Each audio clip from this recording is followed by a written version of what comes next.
Ya. Jadi pesan kebangkitan itu disertai dengan pesan penginjilan. Ya.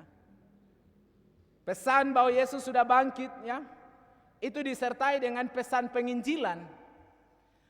Jadi hari ini ketika kita ada dalam perayaan kebangkitan, kita juga mendapatkan pesan penginjilan itu.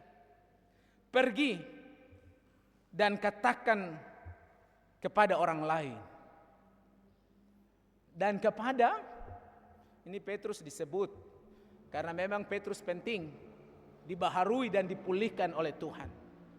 Jadi kata orang hari ini merayakan kebangkitan Yesus, kita mendapatkan pesan, pergi dan sampaikan kepada orang yang kita temui, bahwa Yesus sudah bangkit.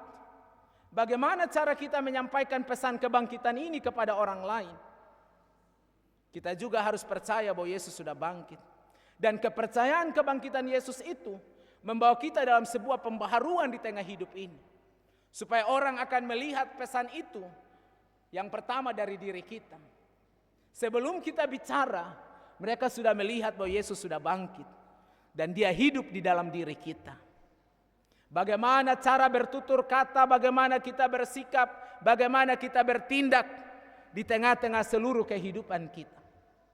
Dan orang lihat bahwa benar, orang percaya adalah orang yang mempercayai Yesus yang bangkit dari antara orang mati.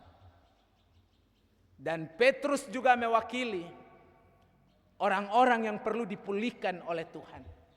Pergi juga sampaikan kepada Petrus yang ada di samping kiri kanan. Ya. Sebelum pergi ke orang lain, dunia sekitar kita, mulai dari dalam rumah dulu. Saya itu senang sekali Bapak Ibu lihat kalau suami istri itu duduk bersama dalam hadapan Tuhan. Tapi biasa kalau saya hanya lihat istri datang, saya pegang tangan, mana suami? Aduh, Bapak dia tidur. Aduh, bingung Ya, biarlah seisi rumah kita menerima dan percaya kebangkitan Yesus itu. Jangan sampai ada di dalam rumah tangga kita yang terhilang dan tidak mempercayai kebangkitan Yesus.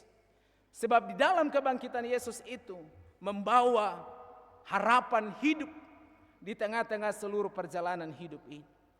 Dan pesan itu diterima oleh perempuan-perempuan itu dengan baik. Dan mereka keluar dan lari, ya, meninggalkan kubur itu. Bapak Ibu, mereka keluar dan lari. Ya.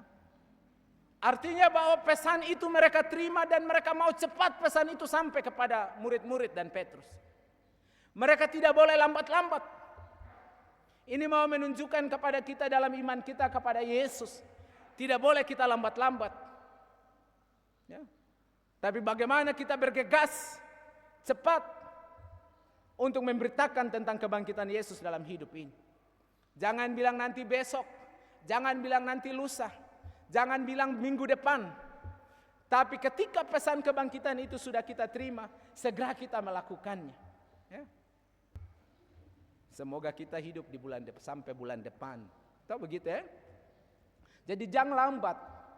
Kalau hari ini kita sudah mendapat pesan kebangkitan, segera melakukan tindakan untuk segera memberitahukan tentang berita kebangkitan itu kepada orang lain.